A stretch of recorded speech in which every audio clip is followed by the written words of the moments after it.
La fonction si va vous permettre d'effectuer des calculs sous condition, mais vous pourrez aussi utiliser des calculs à l'intérieur même des conditions.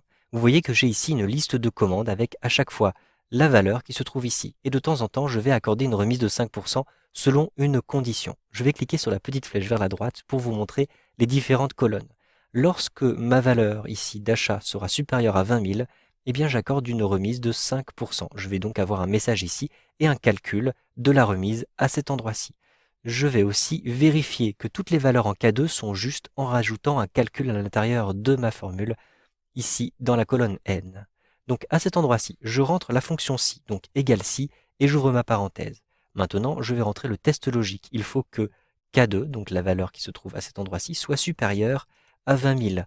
Si elle est supérieure à 20 000, alors je vais avoir une remise de 5%. Donc je vais mettre un point-virgule et indiquer quel est le message si le critère est bien vérifié. Donc je vais avoir oui. Je rentre oui et je ferme les guillemets. Ensuite un point-virgule et je ne souhaite avoir aucun message si la valeur n'est pas vérifiée. Donc je vais simplement mettre les guillemets et rien entre les guillemets.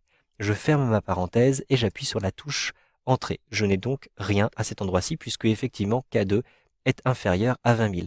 Je vais maintenant automatiser ma formule à l'intérieur de ce tableau, donc dans la colonne N, L jusqu'à L27. Vous le voyez, à chaque fois que j'ai une valeur supérieure à 20 000, je vais avoir oui qui apparaît en face. Maintenant, comment effectuer le calcul après remise? Je vais utiliser exactement la même fonction. Donc, égale si, et j'ouvre ma parenthèse. Le test logique est le même. Il faut que K2 soit supérieur à 20 000. Ensuite, un point-virgule. Mais cette fois-ci, au lieu de renvoyer un message, je vais renvoyer un calcul. Je vais calculer la valeur qui se trouve ici, moins 5% de cette valeur. C'est-à-dire que je vais multiplier K2 par 0,95. S'il n'y a pas de remise, eh bien, je vais tout simplement réutiliser la valeur qui se trouve en K2. Et je ferme ma parenthèse. J'appuie sur la touche Entrée. Je vais maintenant automatiser cette formule à l'intérieur de mon tableau, comme ceci. Je vais obtenir, vous le voyez à chaque fois, le calcul avec les différentes remises. En effet, 5% de 48 000 donc, va me permettre d'appliquer une remise et donc finalement le prix sera autour de 45 000. Donc vous le voyez ici, la valeur est réduite après remise lorsque j'ai une remise de 5%. Maintenant, je vais vérifier ce calcul après remise. Donc je vais rentrer exactement la même formule égale si et je vais vérifier que K2 est bien supérieur à 20 000. Si c'est le cas, alors j'ai une remise de 5%, donc K2 que je multiplie par 0,95, et si ce n'est pas le cas, je renvoie K2 tout simplement.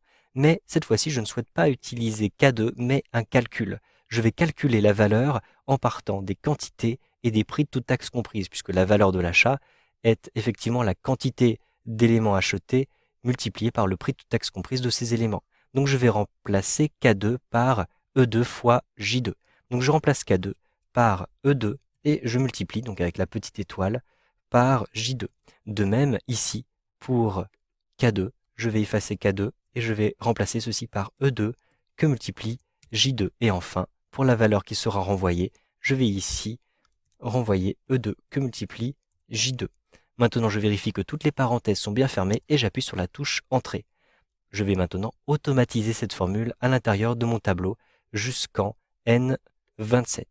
Maintenant, d'un seul coup d'œil, je vais pouvoir comparer les différentes valeurs ici et me rendre compte qu'il y a de temps en temps des erreurs. Par exemple, à cet endroit-ci, il y a une erreur parce que la valeur qui se trouve à cet endroit-ci n'est pas la bonne. Effectivement, si je multiplie ma quantité par le prix de toute taxe comprise, je n'obtiens pas 700 mais 803,34. Donc ici, je peux corriger 803,34 comme ceci. Je vais ainsi pouvoir corriger les différentes erreurs. Donc vous le voyez, il est tout à fait possible d'utiliser des calculs à l'intérieur de cette formule-ci. Vous savez donc effectuer des calculs sous condition à l'intérieur de vos tableurs Excel 2013.